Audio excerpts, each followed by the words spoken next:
I just come out of college and I was trying to think of like themes on stuff to write on. And growing up in such a rural background and rural area, it was something that just popped into my head of like a guy meeting a checkpoint. And it wasn't even from the standpoint of like, oh, I want to tell a story about drink driving. It was like, what happens if you meet a checkpoint and you are under the influence? Like, what happens there? Because basically, your life's over. Do you know what I mean? Like, your life is over if that happens. And like the desperation in trying to find a way out of that situation really struck me. And obviously just the theme itself in the pub, as a young lad in college, it was such a casual thing. And not just amongst like the old lads, it was like a thing that was commonly done or like from people my age. And yeah, that kind of just gave me the idea of like, and I know the exact road that I set the whole film on. Like it's outside my friend's house, and I have the exact house of where the house was set, where I kind of placed the whole story around, and I know where the checkpoint was, and that just kind of allowed me to be experimental with the story and the arc of it and everything. So yeah, it was just a close to home theme, I suppose, for the young lad growing up in rural Kildare. Like, I think what I was fascinated with at the time was like trying to break into the industry, and I thought short films were kind of how you did that. And coming out of studying film with yourself, obviously, it was like, okay, how can I make like a really exciting short film? And yeah, it just kind of developed from there. Like I wrote that first kind of sequence, and then it just kind of followed from there. Do you recall it being a fun experience, getting the idea down into a first draft of a script? Oh, like it was so enjoyable. Like I got such a kick out of it. And yeah, I was so excited getting down to, because I never really, like, we obviously wrote some like draft scripts in college and stuff like that, but I'd never actually gone down to sit and try and flesh out an idea. So it was quite confronting, but every time you got past a hurdle, I was like, oh, this is like crack, I want to move on to the next thing and like develop this. So yeah, definitely. Yeah, I feel like you need to have that kind of energy around an idea if you're going to commit to working on it for this whole long journey. It's kind of like that spark when you're fully in love. It's probably a good sign for the longevity of a relationship if you're experiencing that. No, totally. It's like all you want to do. It's like that comparison with the relationship at the start when it's like honeymoon period. It's like all you can think of, and every, like, not being too, possessive, but like every decision you make in that period of time is kind of, centered around this thing that's going on in your life. And that was the same for me at that time. Like every situation, I like, even social interaction, it was just always kind of there, and like I was picking up on ideas socially. And well, that's the thing about creative projects. It's not like you go into an office and turn something on. Your whole life just suddenly becomes part of whatever you're making. Totally. Like I talk to my girlfriend about this all the time of like we'll be chilling, relaxing or whatever, and my head will just be in something that I didn't finish yesterday. I couldn't grasp. So then it's like the rest of my day, because I didn't finish that, it's just like I'm obsessed with this idea and like, how do I get over this hurdle? And she'll just look at me, I'll just be like staring at a corner in the ceiling, like, and I'm just trying to work it out in my head. She's like, Peter, where the fuck are you? Like, but like it's this long puzzle that you just constantly want to solve. And I think also because you've created the puzzle for yourself, your brain just wants to keep working on it, like you're challenging yourself. And that's the intellectual side of art, like where it's like, I have a problem or a concept I want to dissect or like understand better. And so now I need to be really strategic and devise my own structured, ordered, goal-orientated sort of blueprint or plan. And I had to, like, I suppose I didn't really have like a template of how I was going to achieve this goal of mine. I was just like, I'm going to write this script. I have this idea and I'm going to see what happens. And it took me so long to actually perfect that script. Not that it was ever perfect at all, but like to get to a place where I could shoot it. That took so long, and I needed that long to be able to actually learn, how to write a script. In general, like how to actually, I suppose, bring truth to it and like make it actually digestible. I mean, it's such a cliche, but having a project and not just focusing on getting it done, but using it to like actively learn and understand your own voice better is so key. I mean, like, and like I think that's so essential, because I'm always like, I always feel guilty with myself sometimes about like, oh, I should really be able to like use that camera, like let me practice on that camera, or like I need to be better at editing, or oh, I should be more conscious of like lighting a scene or whatever. And it's like, no, it's like I actually, when you just tell yourself like, oh, I need to do that, or I should do that, it's like you're never gonna do that, and I don't do it. Yeah. You need like an idea, you need something that's actually like consuming you to be able to go through those lessons. Yeah.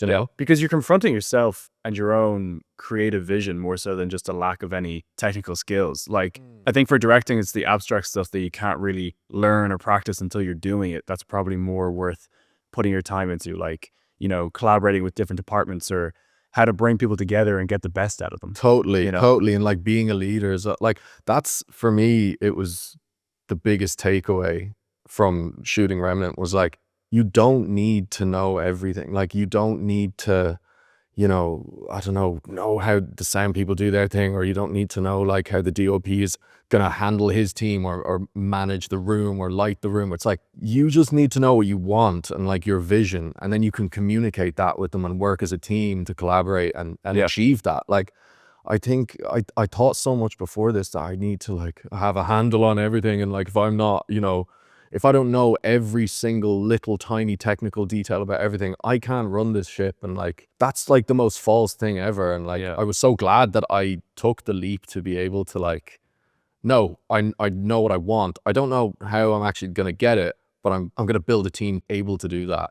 And you're right though. Like, that's the thing about leadership, especially in this context, because it's not always the smartest person or the most confident person that makes the best leader. It's like this weird abstract ability to bridge gaps between people and like their creative objectives, you know what I mean? And that doesn't necessarily require you to know everything about everything. Yeah. It's like, it's like therapists don't need to have all the answers in order to help you, Exactly. Yeah. So it's that kind of thing of like, it's like a vehicle to get someone to where they want to go. Yeah. So it's like when a car breaks down, you don't know how to fix it. You just bring it to someone who fixes it, but you know how to drive it. Exactly. Yeah. And I think that's why the screenwriting part of it all is interesting, because at that point, pre all these other collaborators, it is actually down to you to really understand how the thing works and like, solve the issues. Like, I remember when I read the initial script years ago, it was in a very rough conceptual form. And then it wasn't until last year we met up and got coffee, and you were like, okay, I'm going to start writing this to make it as soon as possible. And you went off and wrote an updated draft and then sent it to me, and we sort of went forward from there. Does that sound accurate? Yeah. And like, I think what comes to mind, especially when you bring that up, is like, I remember we talked so much about this concept of like you having a story fleshed out and you having a script and writing the whole story, whatever it is. And I wanted this script to be like 10, 12 pages, and it was like 25. Yeah. And I think what we talked about a lot is flesh out the whole story and you know what happens, but it's where you start the film in that story that you've created, which is the most impactful kind of decision. And if I remember correctly, like I cut off a whole kind of two really big scenes, which kind of, I suppose, established the kind of the frameworks for the whole film, and just came in at a point where I guess it demands the audience, to ask as many questions as possible. So there's actual intrigue rather than just setting the tone and telling them what's happening here. Yeah.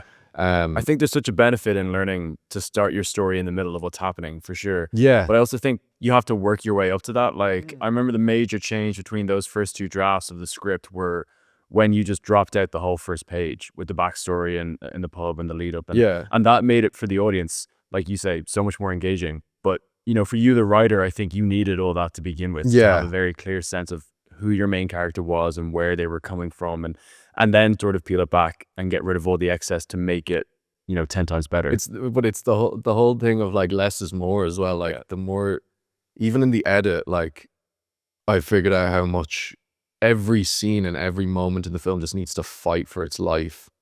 And if there's any question of it, then we need to have a discussion about this. Do we need it? It's like, no, we actually don't, but I like it. People be like, oh, but I really like it. It's like, yeah, I really like it too, but it doesn't, it's not worth it. It doesn't serve the idea. Yeah, it doesn't serve what we're trying to do. And that's the goal. Yeah. I think we talked a bit about that when we went to write dialogue, like the next time we met up, especially in those scenes between your character, Kevin, and the mother.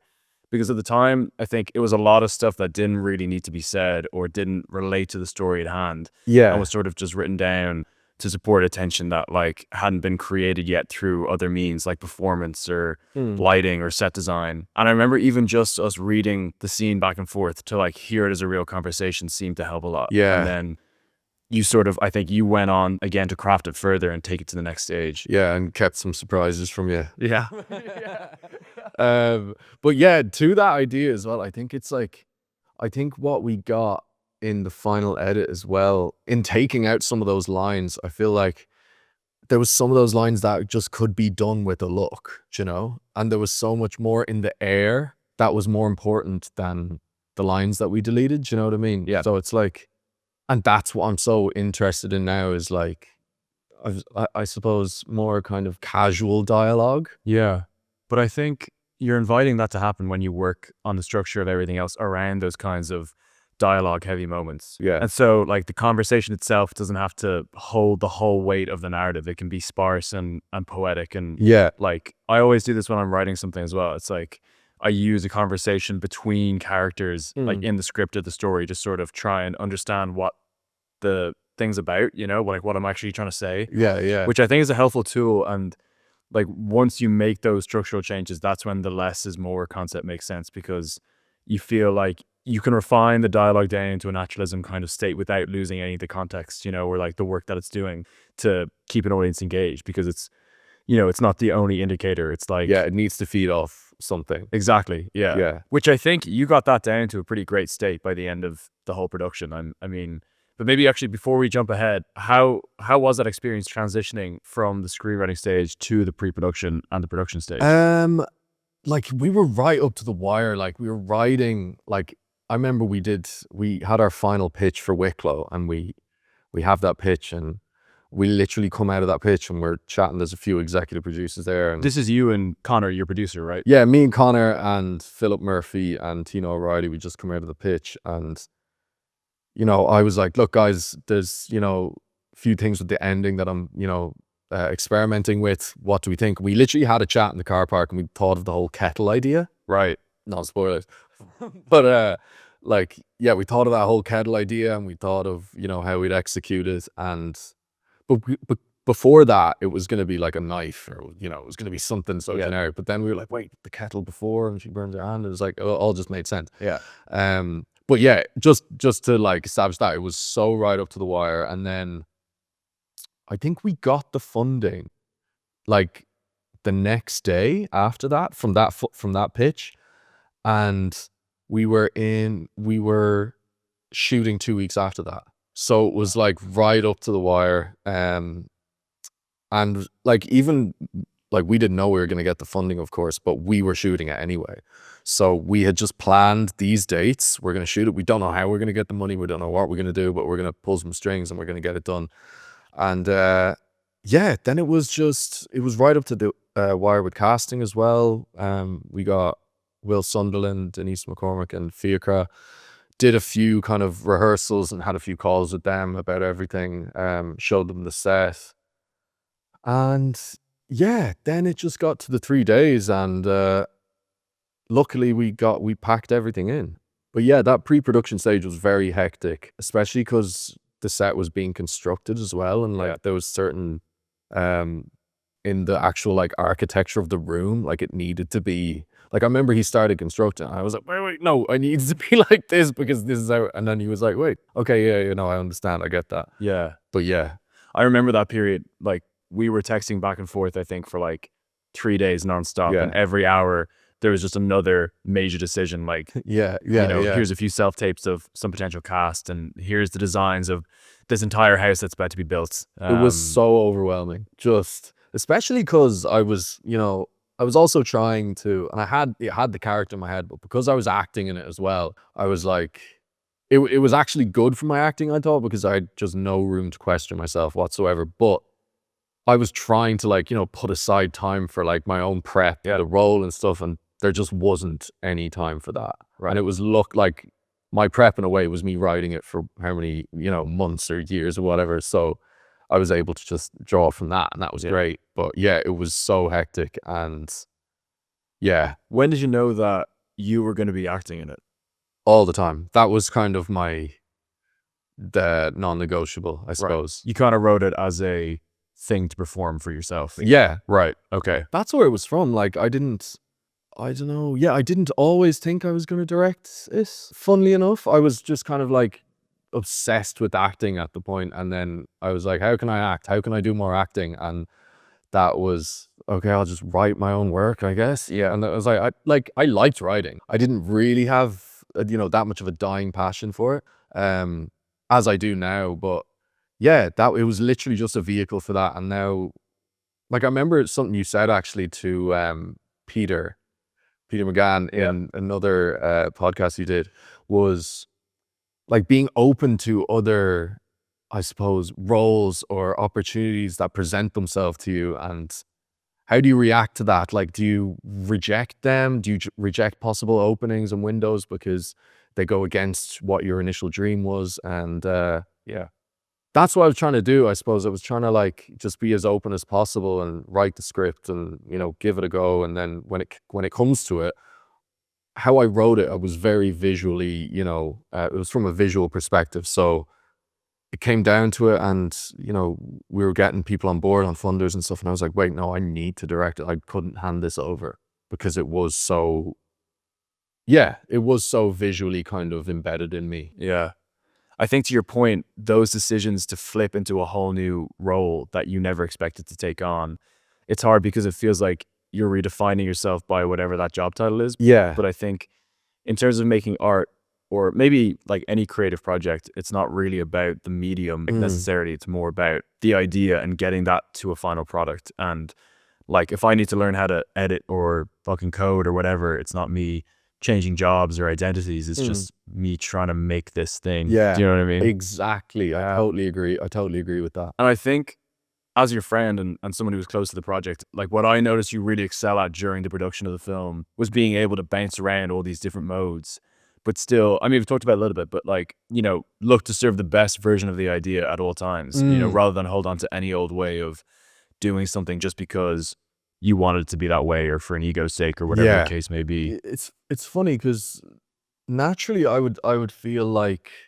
I really like lean towards collaboration, and I'm like, what do you think? Like, am I sure on this? Am I certain on this? But like, yeah, I would say as, the process developed, I definitely became more sure of what the vision was. And I was actually, kind of proud of myself being able to say no to certain things and being able, to welcome some collaboration, but also to say no. And that kind of, I suppose, reaffirmed that I do know what I'm doing, or I know what I'm trying to achieve here. Yeah. And I think that's the case with films, especially because they're so conceptual in their beginning stages, like you're trying to get to a visual medium by using words on a page, and you can't hold all the intricacies of being on a set, in your head, like whether it be how the light falls on a room or an actor's performance. And so it's not until you get deeper into the weeds and things manifest physically in front of you, the more defined the vision becomes. And I think like going through that experience and getting out the other side of it, like has to leave you with some sense of wisdom for the next project, where you'll undoubtedly face the same questions, but maybe you'll have this past experience to draw from and say, you could encounter a problem and be like, maybe I'm not supposed to have that answer at this stage of the project. Totally. And like, I definitely feel so much more confident now going into the next one, like, of just, knowing how to handle things, because I was literally like learning every stage, like on the job, like even going into like post and, deciding what shots we're going to use and what doesn't look right, what does. And just going through the grade and everything. I'm like, I don't even know what I like. And, I don't know what I like here. And just building a taste over time and getting to know the different stages of production was like literally like a film school for me. Yeah. So let's jump into the production stage of it all then, because as you said, you were both acting and directing at the same time. And it was interesting for me visiting the set and seeing someone sort of zone into a character and then at the same time call their own cut, because it seems like two worlds colliding a little bit, I think. Yeah. You know, but from the outside, I was kind of amazed how well you seem to handle it. Great. But what was your experience juggling those roles? Yeah, like, thank you, first of all. But yeah, like it was definitely like a big challenge and something I was quite hesitant about, I was quite reluctant. I knew I was always going to do that eventually, but I was quite reluctant to actually, go for it. But yeah, like I would say the reason it worked, or I think it worked anyway, like, is just from knowing it. Like I knew the project inside out. So when it actually came to the day that it was just like clockwork, and I knew what I needed to do, and I knew what I wanted, I knew what I liked. But also it's more so the people you have around you. And like Connor Dunn, who was obviously the producer and co-creator of the film, like he was on the monitor the whole time, and he was kind of, he was my eyes and ears while I was acting, and he was able to be like, Peter, your take was good that time, we can move on, like, fine. And getting a great AD as well, and like Dan as well, like our DOP, just so considerate of the situation I'm in. And like I suppose a lot of them took more weight on their shoulders because I was acting. Like it wasn't just me, you know, like it was the AD, it was the DOP. Like those guys really took on a lot more work so I could do those three roles, or not writing anymore, but the directing and the acting. Like it was, yeah, I could really just concentrate on what I wanted out of the scene. And once I knew what Dan was doing with the camera, and once I obviously trusted Adrian to handle the set, it was like I could focus on Denise, I could focus on Will, and I could focus on Fiacre and what I wanted. And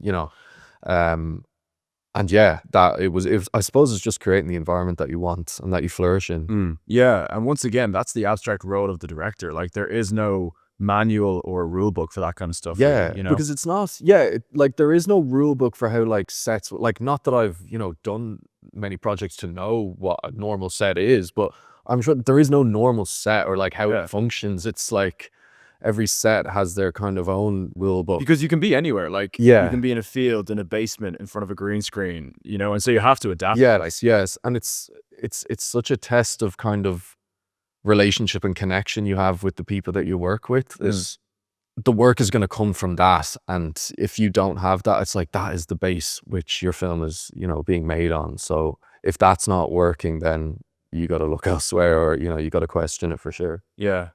And as an actor yourself, how did you find directing other actors? That's something that I was like so excited for, because acting is my background, and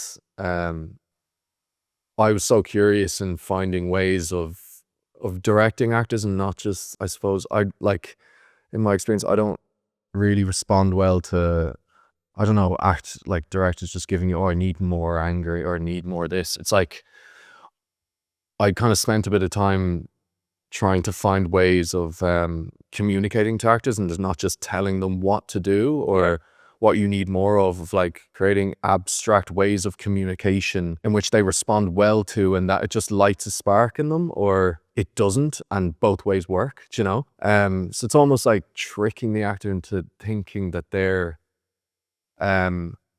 sort of having the idea themselves. Exactly, yeah. Right, okay. That's good leadership though, I think, in a way, because to get the best out of people and keep them motivated, I feel like it's important to make them feel like they're an equal part in whatever's being made. Totally. Like it's planting a seed, and what I like, and I know it's obviously such a stressful environment, but I love having that kind of time or one-on-one, that it's not just kind of you shouting behind the camera at them, giving them directions or whatever. It's like a conversation you're able to just kind of lock in with them, and it's a separate conversation. It's not that everyone hears, and you're just planting a seed and like seeing what forms from that little interaction you have before you start shooting. And yeah, like I totally get, like I was able to draw on what I think I like, and what I respond well in direction, and that it definitely isn't a director having an idea and like telling me you need to do this for me. It's like, no, like let's build something together, and then we can see what happens, kind of thing. So yeah, I definitely think it needs to come from the actor. It can't come from you, or it's got to come from the both of you, and you just got to like see what happens and let it grow, you know? Yeah, yeah. I think that's a really valuable piece of information to take away from this project too. Like, as you said earlier, it's one of those things that can alleviate pressure or like unblock you creatively in the beginning stages of writing something Yeah. because you can look at it and go, okay, this doesn't need to convey everything. It can just Mm. be an interesting blueprint or starting place to begin a conversation with another collaborator. Yeah. And like I remember doing like workshops with, like I specifically remember the one with Lance Daly, who did Black 47. Like we did obviously like an actor's workshop, and he was directing us on our scenes and stuff, and he had such a specific way of working in that, like he was so strict on, it has to come from you guys, like, you know, and he was kind of lecturing us on that of like where you want to go in this scene, and your decisions and your blocking and everything, like that has to come from you. And his whole thing was, I suppose, you know, establishing an environment where the actor is able to do that. And yeah, I just thought that that is like, that's collaboration. That's true collaboration, because that's allowing, and it's respecting the actor as the artist in this, and it's respecting their work. Like I hate the whole idea of, you know, getting an actor in. Okay, we need an actor for this, fuck's sake. Like, get them in, do their job, read the lines, like fuck off. Like, I just think that's like, you're not going to get the best work from your actor if you're doing that. And like, you need to go to a deep place with them if you're going to actually be able to see something that is substantial. Yeah, 100%. I think, I mean, it all comes down to the way you choose to work, Yeah. which in turn, I mean, it all adds up to your voice as an artist. And I think that's one thing we talked about a lot throughout the making of the film. But before going into this project, did you have any preconceptions about what your voice might look like or sound like? I know that's a very abstract question, but I don't know. I don't even think I knew. No, short answer is no. I don't think I knew what my voice was. I still don't know what my voice is. I don't think, like, I'm definitely like getting there. I'm finding it, and I'm narrowing things down into like what responds well to me and what I want to create and what I want to touch on. But like, I suppose for Remnant, it was just kind of where I was coming from, was just a love of films and a love of filmmaking. And what I was so interested around that time was like horror films and kind of psychological thrillers. And I suppose, yeah, just moments in film that really kind of touched me. And I was like, I want to create that, of like that whole feeling of like, I don't know what's going on, or creepiness. And like, there were certain films like Ari Aster, he really inspired me. And Children of Men, like that kind of film, those kind of films. And I remember I've watched the film like Pulse by Kiyoshi Kurosawa. Did I ever like talk to you about that? But like, there's a shot in that that's like, or there's a shot from Remnant that's so inspired from a specific shot in this, and that, yeah. But about voice, yeah, like I don't know. It's a really tough question, because that's something like I'm at a place now where I'm not sure. So it's hard to actually look back and be like, yeah, I suppose I'm definitely like progressing in my search. But I think you just progress in what kind of touches you in terms of art and in film as well. Like, me coming out of doing that, you know, horror thriller, I'm like, I love that genre, but I really want to do something else now. And I want to like touch on another genre of like a drama maybe, or like, yeah. do you think, was there any moment when you were screening it at Diff that you could see your influences coming through? That didn't really, it didn't really come to mind. Like, I don't think I'd ever look at my work and be like, oh yeah, so Ari Aster, like, you know what I mean? But like, no. Yeah, no, I didn't. And like, for that screening specifically, I'm kind of just like, yeah, like, I wonder how everyone's gonna go. Like, I'm not really. Yeah. I was trying to kind of immerse myself in the moment to be like, oh, this is great, like, you know. Yeah. But You need more distance from it. yeah, like I was still quite, I don't know, attached to it. So yeah. And so going forward now, do you think it's going to be more acting focused or directing focused? That's a good question. I'm actually like, that's something I'm really like toying with now. I always say like, why should I have to make a choice? But Yeah, I'm not quite sure. Like acting was like always my kind of first love with this whole kind of art form, but I'm not too sure. Like I think if I was to write like a feature or another short now or something, I would like to fully grasp the role of the director.